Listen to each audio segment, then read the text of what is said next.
Friends, welcome to my channel gardening with Papia. তো দেখুন, আমি এর আগের দিনকে একটা ভিডিওতে কিছু শাকের দানা আর লাউ ঝিঙের দানা মানে বপন করার ভিডিও আপনাদের সাথে শেয়ার করেছিলাম। তো তার একটা আপডেট ভিডিও আপনাদের সাথে আজকে শেয়ার করতে এসেছি। তো দেখুন, এই যে এটা হচ্ছে নোটে শাক।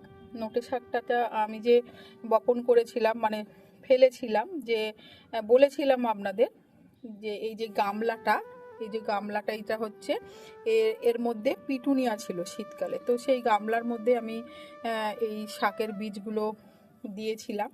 তো কিভাবে দিয়েছিলাম সেটা আপনাদের সাথে শেয়ার করেছি। তো আপনারা চাইলে সেই ভিডিওটা দেখে নিতে পারেন।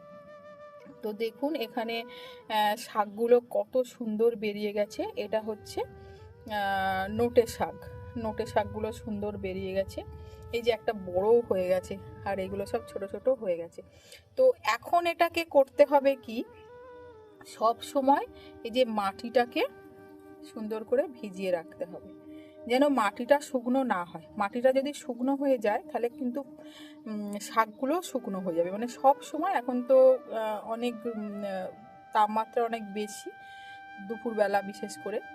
তো সেই ক্ষেত্রে যদি প্রয়োজন হয় দুপুরবেলাও জল দিয়ে যেতে হবে। মানে সকালবেলা জল দেওয়ার পরে যদি দেখবেন যে গোড়া শুকিয়ে গেছে, মাটিটা শুকিয়ে গেছে, তাহলে কিন্তু এখানে আরও জল দিয়ে যেতে হবে। দুপুরবেলা হলেও জল দিতে হবে। আর বিকেলবেলা যদি দেখেন যে মাটিটা ভিজে ভিজে আছে, তাহলে কিন্তু আর জল দিতে হবে না। যেই মানে একটু দেখবেন যে একটু শুকিয়ে শুকিয়ে গেছে, তখনই কিন্তু জল দিতে হবে।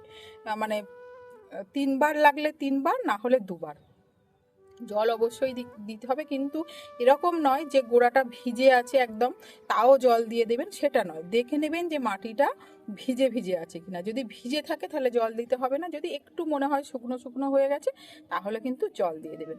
তো দেখলেন যে এটা নোটে শাকটা সুন্দরভাবে বসিয়ে দিয়েছিলাম। আর এটা হচ্ছে লাল শাক। লাল শাক যেটা বসিয়েছিলাম, লাল শাক যেটা বপন করেছিলাম, গামলার মধ্যে দিয়েছিলাম। তো লাল শাকগুলো দেখুন কি সুন্দর বেরিয়ে গেছে। লাল শাকগুলো দেখেও ভালো লাগছে। তো এই শাক আমরা তো বাজার থেকে অনেক শাক কিনে খাই। তো সেই সব শাকে চাষিরা অনেক কেমিক্যাল সার, কীটনাশক সব ইউজ করে। তো সেই শাক আর বাড়িতে তৈরি করে শাক খাওয়া অনেক তফাৎ। আর হাইজিনের দিক থেকে তো বটেই। তো এইরকম আপনারা শাক চাষ করতে পারেন। তো এটা কিছুই না, দানাটা বেশি দামও নেয় না। এই দানাটা আপনারা নার্সারির থেকেও পেতে পারেন, বা যে দোকানে সার বিক্রি হয় সেখান থেকেও পেতে পারেন।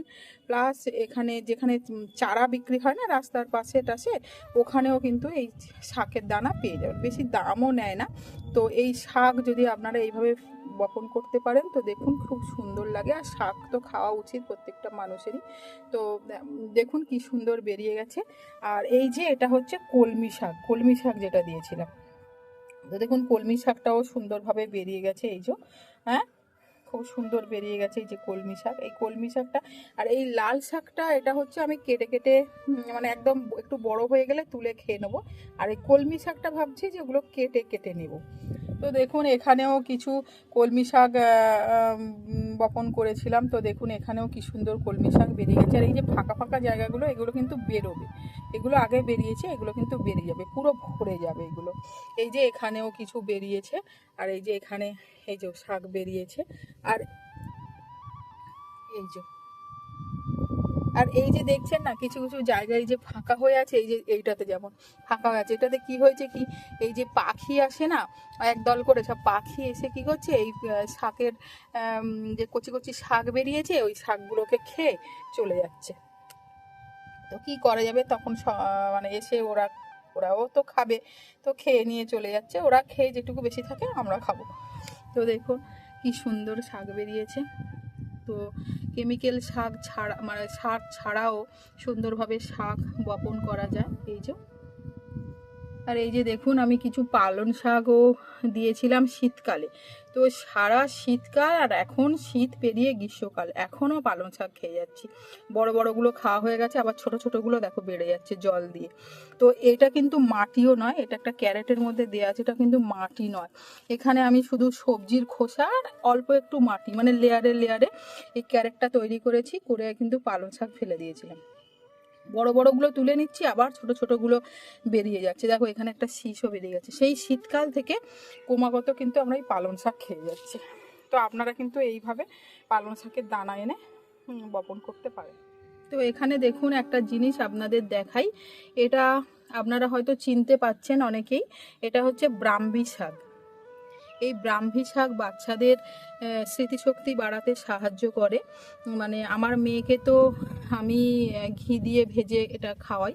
তো এটা আমাদের বাড়িতে শাক আনা হয়েছিল, তো দেখেছিলাম যে সেখানে কিছু শিকড় আছে শাকের মধ্যে। তো আমি এই গামলাটার মধ্যে জাস্ট একটু মাটি দিয়ে আর সবজির খোসা দিয়ে এটা বসিয়ে দিয়েছিলাম।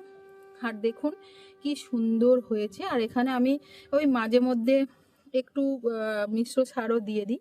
তো দেখুন কি সুন্দর হয়েছে শাকটা। এই শাক কিন্তু অনেক উপকার, বাচ্চাদের স্মৃতিশক্তি বাড়াতে এটা সাহায্য করে। তো আপনারা কিন্তু এইভাবে এই শাকটা তৈরি করতে পারেন। আর কেমিক্যাল শাক ছাড়া জৈব পদ্ধতিতে এই শাক, এটা তো অনেক বেশি উপকার। তো আপনারা এইভাবে শাকটা তৈরি করে নিতে পারেন।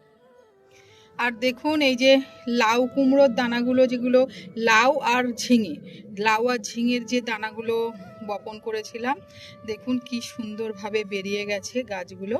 আর এটা আমি রেখেছি, এই যে দুদিকে দুটো অ্যালোভেরা গাছ আছে, তার মাঝখানটা ওখানে রোদও কম পাচ্ছে, মাটির ময়েশ্চার বজায় থাকছে।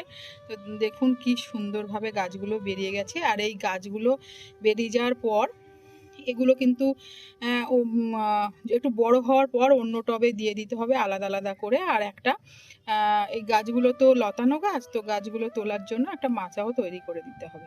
আর এই যে শাকগুলো দেখালাম আপনাদের, এই শাকগুলোতে পরে আমি একটা সার ইউজ করব, অবশ্যই জৈব। তো সেটাও কিন্তু আপনাদের সাথে শেয়ার করব।